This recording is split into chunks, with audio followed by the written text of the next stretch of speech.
Le centre d'hébergement et de réinsertion sociale Thirier fait partie de l'association Solfa, qui est une association engagée du côté des femmes. Alors dans cet immeuble, dans cette maison ici, il y a 27 familles. Le centre d'hébergement est reconnu pour sa capacité à accompagner un public particulièrement vulnérable, particulièrement en difficulté, qui permet d'accompagner les femmes dans tous les domaines. Ça peut être des problèmes liés à l'éducation des enfants, des problèmes liés à l'insertion professionnelle, des problèmes liés à la santé. On se décrit comme un tremplin et on est reconnu pour ça, un tremplin vers l'insertion. Disons, pour la première fois, quand tu viens, tu déprimes, tu es déprimé, tu es à la rue, tu n'as pas un toit. Tu arrives ici, on te rassure, tu es intégré tout de suite. Et les autres femmes, il y a la solidarité et il y a le partage. Ça se passe très bien. C'est comme si tu étais dans ton propre appartement. J'ai visité la première fois, je ne me sens pas bien. Je suis triste. Il y a éducateur, il y a chef-service. Mais après un mois, je ne peux même pas descendre au bureau pour parler, je demande quelque chose. Mais après un mois, ça fait après tout bien. Je me sens bien. Les éducateurs tous chantaient avec moi.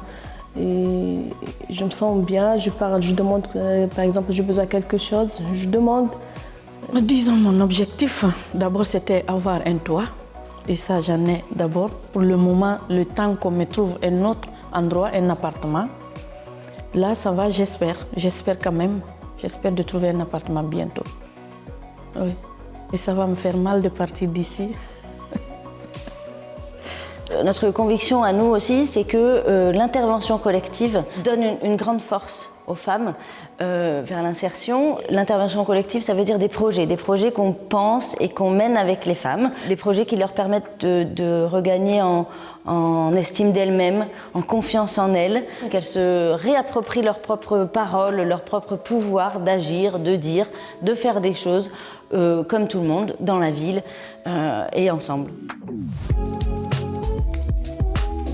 Alors le projet Biblio est un projet autour de la lecture. On travaille sur le plaisir de lire ensemble. C'est un projet pour les mamans avec les enfants. Ils lisent ensemble. Il peut y avoir des conteurs qui viennent, qui donnent le goût de la lecture aux enfants, avec une approche aussi qui permet aux mamans qui seraient en difficulté avec la lecture de leur montrer comment on fait. Simplement en s'aidant des images et en prenant du plaisir à être avec son enfant. En quittant l'école, ils disent « Maman, on se dépêche, il y a l'atelier Biblio. Je ne vais pas rater. » Le projet Cinéma Solidaire, donc, on a une convention avec Cinéma Solidaire qui nous permet de diffuser des films. Et donc, on propose ces films aux femmes accueillies ici, suivis d'une discussion, d'un débat. L'idée, là, est de donner le goût du cinéma, d'abord, parce qu'on peut aller au cinéma comme tout le monde, c'est déjà un premier pas. Et puis, de développer un petit peu l'esprit critique, la capacité d'échanger des points de vue, d'être d'accord, d'être pas d'accord, de prendre la parole.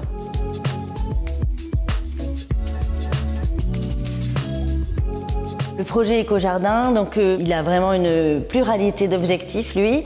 C'est d'abord des éco-gestes, une espèce de responsabilisation par rapport à l'environnement, par rapport à l'alimentation, par rapport à la santé, avec un petit potager, avec une responsabilisation des uns et des autres.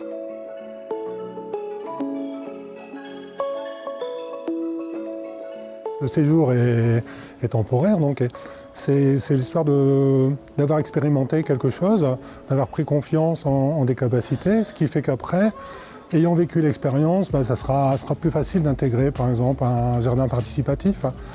Et puis aussi de se rendre compte, parce que finalement on a aussi mis des choses dans des petites caisses, parce que pour l'instant on n'avait pas encore fait un grand jardin, mais certaines n'auront peut-être qu'un balcon. Sur leur balcon, sur un balcon, on peut faire pousser quelques aromatiques ou des plantes comme ça. Donc à la fois un côté personnel, pouvoir encore continuer un peu à cultiver chez soi, mais aussi le côté de j'ai les compétences et maintenant je me sens plus à l'aise pour aller dans un jardin communautaire ou participatif.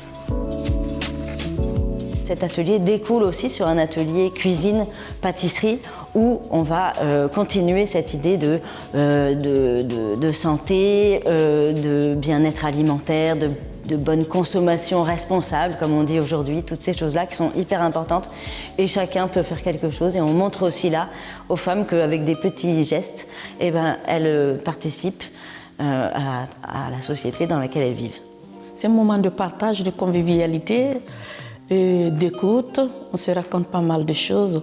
Parce qu'en fait, les femmes, on est occupées par des enfants, la cuisine, le ménage, l'école.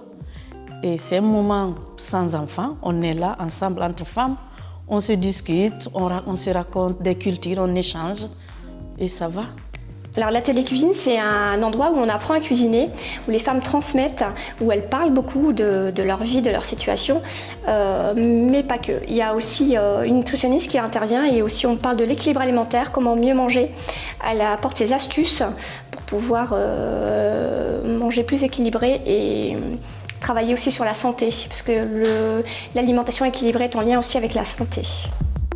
Projet Un nouveau regard sur soi, donc lui il est basé sur l'image de soi et l'estime de soi pour accéder à la santé, à prendre soin de soi.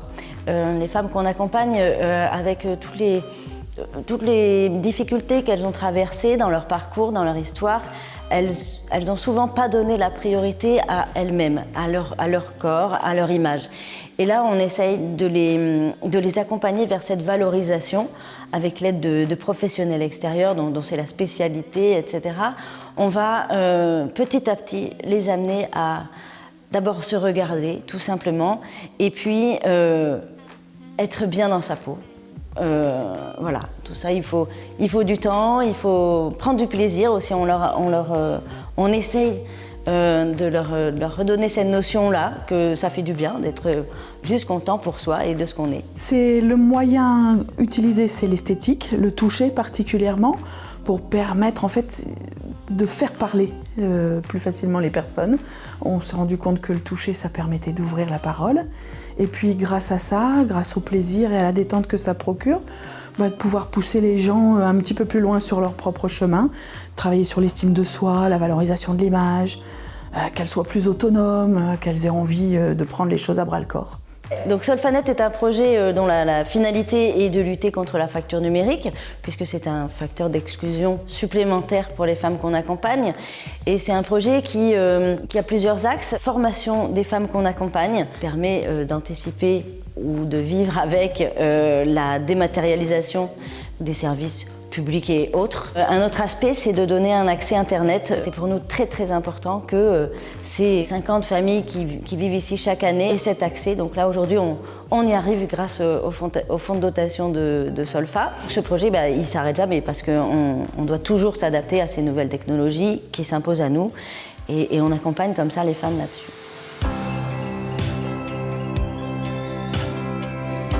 Les défis pour demain, pour Solfa et pour le CHRS Thiriez, c'est bien de pérenniser ces projets. Parce qu'aujourd'hui, alors ils fonctionnent avec l'engagement, l'implication de toute l'équipe de travailleurs sociaux, avec le même engagement, implication, participation des femmes et des enfants et des ados qu'on accompagne. Ça, on en a besoin. Et on a aussi besoin de financeurs. On a besoin de financement pour ces projets et pour assurer leur pérennité. Engagez-vous à nos côtés. On a besoin de vous. Toutes les activités, et je vois les femmes sont contentes. Elles adorent. Ça, c'est bien. C'est très bien.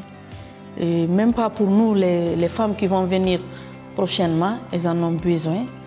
Vraiment, c'est super. On en a besoin.